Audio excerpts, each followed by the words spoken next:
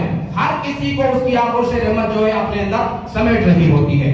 تیسری حدیث پاک حضرت عائشہ صدیقہ قبرستانوں کے جانے کے تعلق سے میں حدیث پاک بیان کر رہا ہوں تاکہ صحیح مسئلہ واضح ہو جائے کہ صاحب قبرستان میں ہی کیوں جایا جاتا ہے اس رات میں. ہم نے کہا اس وجہ سے جاتے ہیں, حدیث شریف کی وجہ سے جاتے ہیں, حضور کی سنت کی وجہ سے جاتے ہیں اور حضور کے فرمان کی وجہ سے جاتے ہیں.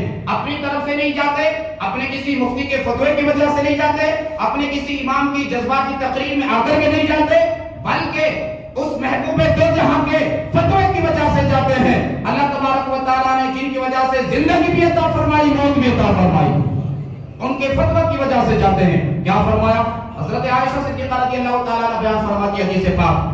یہ بھی حدیث پاک انہی جو کتاب میں نے بھی بیان ہوئی ہے ان کے اندر تمام کے اندر کتاب موجود ہے, حدیث پاک موجود ہے. حضرت عائشہ ارشاد فرماتی ہیں کہ فقط النبی صلی اللہ تعالیٰ علیہ وسلم ذات لیلۃ فخرجت اطلبه فاذا هو بالبقيع رافع رأسه الى السماء. حضرت عائشہ صدیقہ ارشاد فرماتی ہیں کہ میں ایک دن اپنے گھر میں تشریف فرما تھی تو میری جیسے رات کو تھوڑی بعد میں آنکھ کھلی عشاء کی نماز ادا کرنے کے بعد میں تو میں نے دیکھا کہ حضور یہاں میرے حجرے میں تشریف فرما نہیں ہے, حضور اپنے بستر پر تشریف فرما نہیں ہے. تو آپ ارشاد فرماتی ہے کہ میں اچانک سے اٹھتی ہوں اور میں جا کر کے حضور کو تلاش کرنے لگ گئی کہ میرا مولا کہاں تشریف لے گئے رات کے اس پہر میں, کہ حضور کس عبادت میں لگے ہوئے. میں ذرا دیکھ کر گیا ہوں کہ آج کوئی خاص رات ہے, آج کوئی خاص عبادت کا وقت ہے. آپ فرما کہ میں حضور کی تلاش میں نکلتی ہوں, میں حضور کو تلاش کرتے کرتے کرتے کرتے آپ فرماتے کہ میں جب پہنچتی ہوں جنت البقیع کے اندر تو میں نے دیکھا کہ حضور جو ہے جنت البقیع کے اندر تشریف فرما ہے. جنت البقیع کیا ہے؟ قبرستانی تو ہے. جنت البقیع قبرستانی تو ہے جس میں بے شمار صحابہ پاک مدفون ہیں, بے شمار صحابہ پاک کا جو مرکز, ان کا جو مرکز بنا ہوا ہے, بے شمار بڑے بڑے جلیل القدر صحابہ پاک تشریف فرمائے, حضور کی شہزادیاں تشریف فرمائے, اہل بیت اطہار کے بے شمار افراد وہاں پر جمع ہیں. تو حضور یہاں تشریف فرمائے اور آپ کی پوزیشن پتہ ہے کیا بیان فرماتی ہے پاک کے اندر حضرت عائشہ نے. آپ فرماتی میں حضور کو جب آپ کے پاس پہنچتی ہوں تو حضور نے اپنے دونوں مبارک ہاتھ یوں دعا کے واسطے ہاتھ اٹھائے ہوئے ہیں اور آپ دعا مانگ رہے ہیں. تو اس سے ایک مسئلہ یہ بھی ثابت ہو گیا کہ قبرستان میں قبروں کے پاس جا کر کے ہاتھ اٹھا کر کے دعا مانگنا بدعت نہیں بلکہ سنت رسول ہے, کیونکہ سنت رسول ہے. ثابت ہو گیا. میں تو حدیث پاک پڑھ کے سنا رہا ہوں, کوئی آپ کو ترجمہ تو یہ تو میں سمجھانے کے لیے کر رہا ہوں, تو میں تو عربی ٹور بھی آپ کے لیے پڑھ کر کے سنائی. تو فرماتی ہے حضور یوں اس طریقے سے ہاتھ اٹھا کر کے دعائیں مانگ رہے ہیں. اور شب کون سی ہے؟ آپ نے فرمایا یہ والی شب ہے جو بھی گزری ہے. آپ فرماتے ہیں جب حضور کے پاس پہنچتی ہیں تو حضور نے جب حضرت عائشہ کو اس وقت میں دیکھا کہ آپ میرے پیچھے تشریف لے آئی ہیں تو حضور نے ارشاد فرمایا یا عائشہ اتخافین یحیف اللہ علیکی ورسولہ قالت قد قلت وما فی ذلک یا رسول اللہ ولکن ظننت انک اتیت بعض نسائی. حضرت عائشہ سے حضور نے پوچھا کہ عائشہ کیا آپ یہ گمان کرتی ہیں کہ اللہ اور اس کے رسول آپ پر ظلم کریں گے؟ حضور نے پوچھا کہ جو آج آپ کے یہاں میرا ٹھہرنے کا وقت تھا, آج جو آپ کے اجرے میں میرے آرام کرنے کا جو ایک ٹائم تھا, تو آپ یہ سوچ رہی ہیں کہ میں وہ ٹائم کہیں اور جگہ جا کر کے اس کو میں بتاؤں گا؟ حضور نے یوں سمجھانا چاہا ہوں تاکہ یہ آپ یہ سوچ رہی کہ میں آپ کا وقت چھوڑ کر کے کہیں اور جاؤں گا, تاکہ یا رسول اللہ نہیں, میرا یہ گمان بالکل نہیں. آقا میں تو آپ کو دیکھنے کے لیے آئی تھی کہ حضور آج اپنی کس بیوی کے یہاں تشریف فرما ہے, اور کوئی آج خاص اللہ کا حکم تو نازل نہیں ہوا کہ حضور جو آج وہ اللہ کے حکم کے مطابق عمل کر رہے ہیں. حضور میں تو یہ دیکھنے کے لیے آپ کا عمل مبارک دیکھنے کے لیے آئی ہوں. اب جب حضرت عائشہ کی بات مکمل ہو گئی, آگے سنیے حضور نے کیا ارشاد فرمایا. میرا پاک ارشاد فرمایا یا عائشہ ان هذه ليله النصف من شعبان يطلع الله تعالى الى جميع خلقه فيغفر لاكثر من عدد شعر غنم قلب. حضور نے ارشاد فرمایا عائشہ جانتی ہو آج کون سی رات ہے؟ آج آپ کو معلوم ہے کہ میں یہاں کیوں آیا, قبرستان میں یہاں کیا تشریف فرما ہوں, کیوں میں اللہ سے آج جو ہے آہوزاری کر رہا ہوں, کیوں رب سے دعائیں مانگ رہا ہوں یہاں اس جگہ پر آ کر کے. حضور نے ارشاد فرمایا عائشہ سنو, آج شعبان کی 15ویں شب ہے, یعنی کہ شب برات ہے. صحیح لفظوں میں بولا جائے ہماری اپنی بولی میں, آج شب برات ہے. اور آپ نے ارشاد فرمایا شب برات کی رات ایسی رات ہے, وہ مبارک رات ہے, وہ رب کی رحمت اور برکت کی والی رات ہے. حضور نے فرمایا عائشہ اس اکیلی رات کے اندر اللہ تبارک و تعالی میری امت کے بنو قلب کے یہاں جتنی بھیڑ بکریاں ہیں ان کے بدن پر جتنے بال ہیں اللہ تبارک و تعالیٰ ان کی سنکھیا سے بھی زیادہ انگنت کو جنت میں مقام عطا فرماتا ہے. دوزخ سے آزادی اور جنت میں ان کو ٹھکانہ عطا فرماتا ہے. یہ تو امام ابن ماجہ کی روایت ہے. دوسری امام ابن رضی رضی اللہ تعالیٰ عنہ نے جو اس روایت کو بیان فرمایا اس میں دوسرے الفاظ ہیں, اس میں اس سے بھی آگے بڑھ کر کے خوشخبری ہے. وہاں حضور نے ارشاد فرمایا ممن استحقہ النار, یہ الفاظ ہیں. حضور نے فرمایا عائشہ ان کو دوزخ سے نکالا جاتا ہے یا تو زندہ ہیں جن پر دوزخ اللہ نے واجب فرما دی ہے, جن پر دوزخ فرض اور واجب ہو چکی ہے. اللہ تعالیٰ اس رات کے صدقے میں جن پر دوزخ واجب ہو چکی ہے ان کو دوزخ سے آزاد کرا کر کے جنت میں ٹھکانہ عطا فرما دیتا ہے. تو اب میرے کو آپ بتائیے اپنے ایمان سے, کیا یہ کم فضیلت ہے اس رات کی؟ کیا یہ اس رات کی کیا کم بات ہے کہ جو دوزخ کے حقدار ہو چکے ہیں, دوزخ جن کے لیے لکھی جا چکی ہے رب کے یہاں, اناؤنسمنٹ جن کا دوزخ کے اندر داخلے کا ہو چکا ہے, اس کے باوجود اللہ تبارک و تعالیٰ ان کا وہاں سے داخلہ کاٹ کر کے ان کا وہاں سے کراس کر کے دوزخیوں میں سے نام جنت میں ان کا نام شامل فرما دیتا ہے. یہ والی بات ہے جس کی یہ فضیلت حضور نے بیان فرمائی. اور اس کا روزہ آخری بات دن, کیونکہ دن ہے, نائٹ گزر ہو چکی, تو روزے دار جو حضرات ان کے لیے خوشخبری. میرا مولا نے ارشاد فرمایا کہ جو کوئی میرا امتی, فرض روزے کی نہیں بات کر رہا ہوں, صرف نفل روزے کی بات کر رہا ہوں, فرض تو رمضان شریف کے روزے ہیں, ان کا ثواب تو الفاظ میں بیان نہیں ہو سکتا, وقت پہ انشاءاللہ بیان کیا جائے گا رمضان شریف کے اندر. حضور نے ارشاد فرمایا میرا کوئی امتی جو صرف ایک نفل روزہ رکھے گا اللہ کی رضا کے واسطے, صرف ایک نفل روزے کی بات ہو رہی ہے, اور ایک روزہ بھی رکھا جا سکتا ہے. عام طور پہ ایک آدھا کے ساتھ جوڑے کے ساتھ روزہ کر رکھا جائے, سنگل مت رکھا جائے, یہ بھی مسئلہ سننے کے ایسا کچھ نہیں ہے. آپ ایک رکھیں, دو رکھیں, تین رکھیں, پانچ رکھیں, آپ کی مرضی, لیکن فرض رمضان کے 30 رکھنے پڑیں گے, یہ بات یاد رکھیے گا. حضور نے فرمایا میرا کوئی امتی صرف ایک روزہ اللہ کی رضا کے واسطے رکھ دے تو آقا ارشاد فرماتے اللہ تبارک و تعالیٰ اس کے اور دوزخ کے بیچ میں 40 سال کا فاصلہ فرما دیتا ہے. 40 سال کا جتنا ایک گیپ ہوتا ہے کسی منزل کے بیچ میں, آقا فرماتے صرف ایک نفل روزے کے بدلے میں اللہ تعالیٰ اس قدر اس کے اور دوزخ کے بیچ میں فاصلہ فرما دیتا ہے. صحیح لفظوں میں میں آپ کو سمجھا دوں, یعنی کہ اللہ تبارک و تعالیٰ جنت میں مقام اس کو عطا فرما دیتا ہے. اللہ تبارک و تعالیٰ مجھے اور آپ کو عمل کرنے کی توفیق عطا فرمائے. آمین. وآخر دعوانا الحمدللہ رب العالمین.